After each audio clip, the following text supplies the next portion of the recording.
Assalamualaikum warahmatullahi wabarakatuh. Kembali lagi bersama saya di pertemuan keempat kita. Ya, hari ini kita akan membahas tentang surat lamaran kerja. Temanya ada di sebelah sini. Oke, mungkin sebagian besar dari kalian sudah paham apa fungsi lamaran kerja, apa itu lamaran kerja, apa itu fungsinya. Mungkin kalian sudah sangat paham ya. Tapi tetap aja kita akan mempelajari tentang surat lamaran kerja dan bagaimana sih cara membuat surat lamaran kerja yang baik. Pertama-tama saya akan membahas kenapa kita harus belajar cara membuat surat lamaran kerja. Kenapa? Nah, jawabannya karena yang pertama, surat lamaran kerja itu mencerminkan diri kita, seperti apa kita, dan juga mencerminkan apakah kita bisa berkomunikasi dengan baik dengan perusahaan yang akan kita tuju. Gitu. Terus yang kedua, surat lamaran kerja juga sebagai apa? Tujuannya itu untuk meyakinkan apakah CV atau daftar riwayat hidup yang kita lampirkan itu benar atau tidak gitu. Jadi ada mungkin CV yang entah dibuat oleh orang lain, kita beli CV di internet itu sekarang udah banyak banget ya. Atau CV yang dibuat hanya dari hasil copy paste. Nah, itu bisa aja. Dan sekarang tuh ada banyak banget yang seperti itu. Nah, dengan kita membuat surat lamaran kerja, dari kata-kata kita, cara kita menulis, pilihan kata yang kita tulis, itu bisa terlihat seperti apa diri kita, dan apakah CV yang kita buat itu benar-benar sesuai atau tidak, gitu. Kemudian yang ketiga, surat lamaran kerja itu menunjukkan usaha atau effort kita sebagai pelamar. Apakah kita emang benar-benar niat atau tidak dalam membuat surat lamaran kerja? Apakah kita benar-benar niat melamar menjadi pegawai atau menjadi karyawan di sebuah perusahaan gitu. Nah, maka dari itu untuk membuat surat lamaran kerja kita tidak bisa asal-asalan. Terutama bagi perusahaan yang memang benar-benar memperhatikan surat lamaran kerja kita dan juga CV yang kita buat gitu. Karena bayangkan dari sekian banyak, anggaplah 50 orang yang melamar ke sebuah perusahaan. Dari sekian banyak orang itu tidak mungkin kalau kita diminta untuk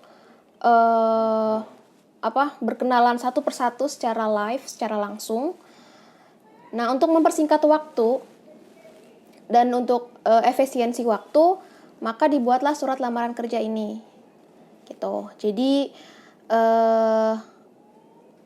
dengan adanya surat lamaran kerja dan juga CV itu mempermudah tim HRD untuk mengenal kita dan juga memilih kita, gitu. Yang mana yang sesuai dengan kriteria yang mereka butuhkan. Oke, langsung saja. Dalam membuat surat lamaran kerja, ada elemen-elemen penting yang harus ada di dalam suratnya, yaitu yang pertama, tempat dan tanggal surat dibuat. Gitu. Kalau kita membuat suratnya di rumah kita, ada di Bogor, ya tulis Bogor. Kalau kita membuatnya di Bekasi, ya tulis Bekasi, seperti itu. Ingat ya, yang ditulis adalah nama kota, bukan kabupaten, bukan nama pulau, bukan provinsi, tapi nama kota. Ingat ya. Karena ada aja orang yang keliru gitu. Dia tinggalnya di Sukabumi, tapi nulisnya bukan Sukabumi, Jawa Barat. Jadi Jawa Barat, 10 Agustus 2020. Seperti itu. Nah, itu salah ya, kurang tepat. Oke, yang kedua, menulis perusahaan atau HRD yang dituju. Itu. Kalian tahu apa HRD? HRD itu adalah singkatan dari Human Resource department gitu, atau bagian yang mencari atau merekrut karyawan baru gitu. Nah, ini adalah tanggung jawabnya HRD.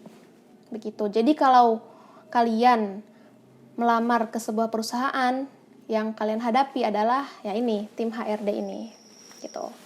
Terus yang ketiga, ucapan salam gitu. Terus yang keempat, kata pengantar.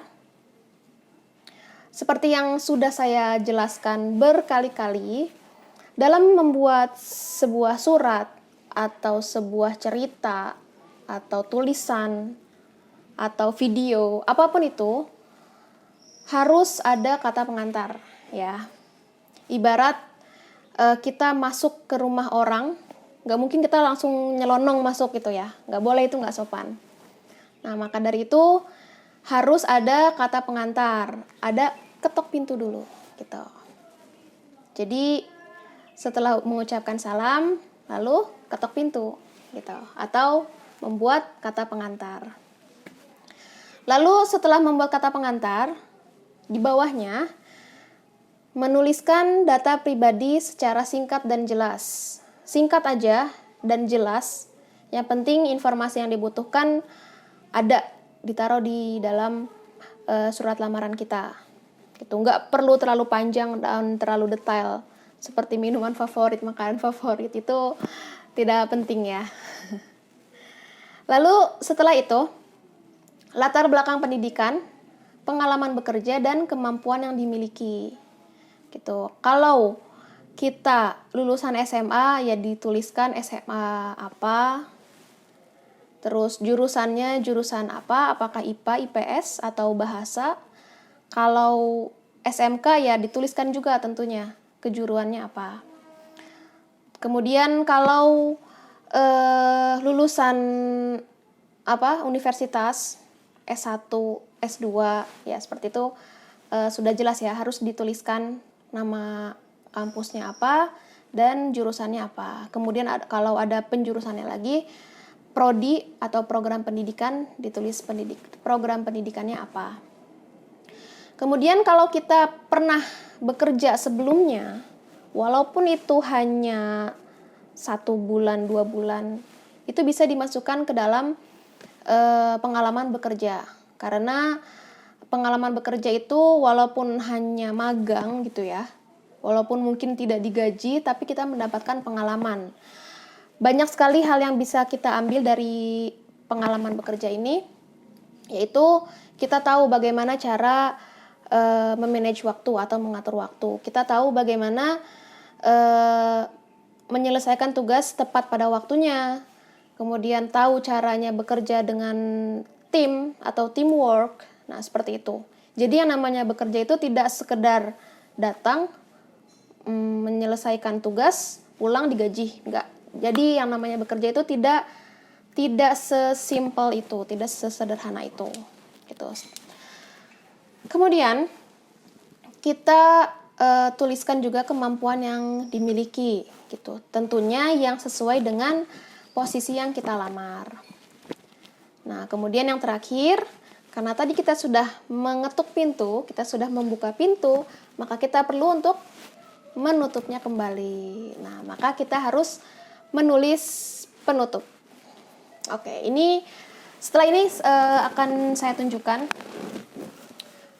contohnya, contoh surat lamaran kerja dari setiap elemen yang diperlukan. Nah, ini adalah contoh surat lamaran kerja yang didapat dari blog.julo.co.id. Oke, bisa diperhatikan di sebelah sini. Tanpa judul ya, langsung saja. Jakarta 8 November 2019. Hal itu maksudnya adalah perihal kita atau keperluan kita apa nih dalam surat ini? Ya tentunya lamaran pekerjaan. Jadi ditulis perihal (2) lamaran pekerjaan. Kemudian bawahnya dituliskan kepada siapa surat ini dituju, yaitu kepada HRD PT Kompas Gramedia kalau kita melamar di PT Kompas Gramedia. Kemudian bawahnya disebutkan kotanya. Bukan kota tempat kita tinggal, tapi kota di mana perusahaan kita berada. Gitu. Nih, oke. Bisa dilihat di sini. 1, tanggal tempat atau tanggal surat.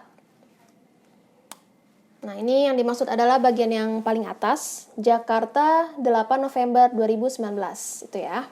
Itu adalah tempat dan tanggal surat. Tanggal kita membuat surat ini dan tempat kita membuat surat ini, gitu ya. Kemudian yang kedua, elemen yang kedua, perusahaan atau HRD yang dituju.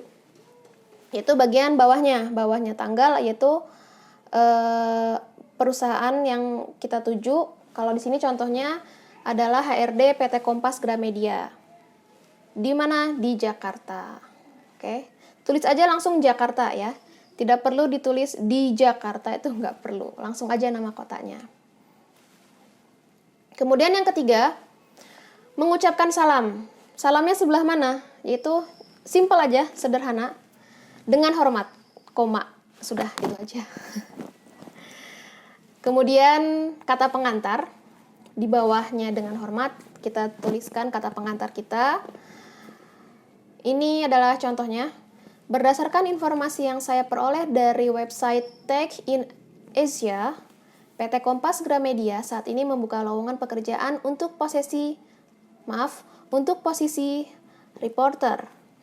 Oleh karena itu, bersamaan dengan surat ini, saya ingin melamar pekerjaan di PT Kompas Gramedia untuk mengisi posisi tersebut. Titik. Udah, pengantarnya seperti itu aja. Jadi kalau kalian memperoleh lowongan kerjanya dari misalnya dari Instagram disebutkan, dari Instagram dari akun mana, atau kalau kalian melihat dari website apa disebutkan websitenya, seperti itu. Kemudian kata pengantar disebutkan. Oke, kata pengantarnya sudah ya. Terus langsung biodata diri secara singkat dan jelas. Saya yang bertanda tangan di bawah ini sebutkan tempat tanggal lahir, kemudian alamat dan nomor telepon. Tujuannya apa? Kalau ternyata kita diterima, surat kita diterima, kemudian perusahaan itu ingin menghubungi kita, nah tinggal nelpon ke nomor telepon yang kita taruh di dalam surat kita, gitu. Kemudian tuliskan latar belakang pendidikan, pengalaman bekerja, dan kemampuan yang dimiliki, gitu. Nah, ini pelengkap hanya jika diminta. Kalau rata-rata sih ada ya yang diminta, disebutnya dengan lampiran. Nah, kata-katanya adalah berikut saya lampirkan beberapa dokumen untuk dipertimbangkan. Yang pertama, pas foto terbaru atau foto formal, yang terbaru ya, bukan foto kita zaman SD SMP, tapi yang paling baru. Terus fotokopi KTP, daftar riwayat hidup atau kurikulum vitae atau CV.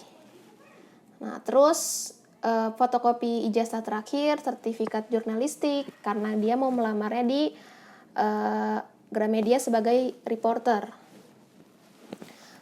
Terus yang terakhir sertifikat PKL kalau ada, gitu.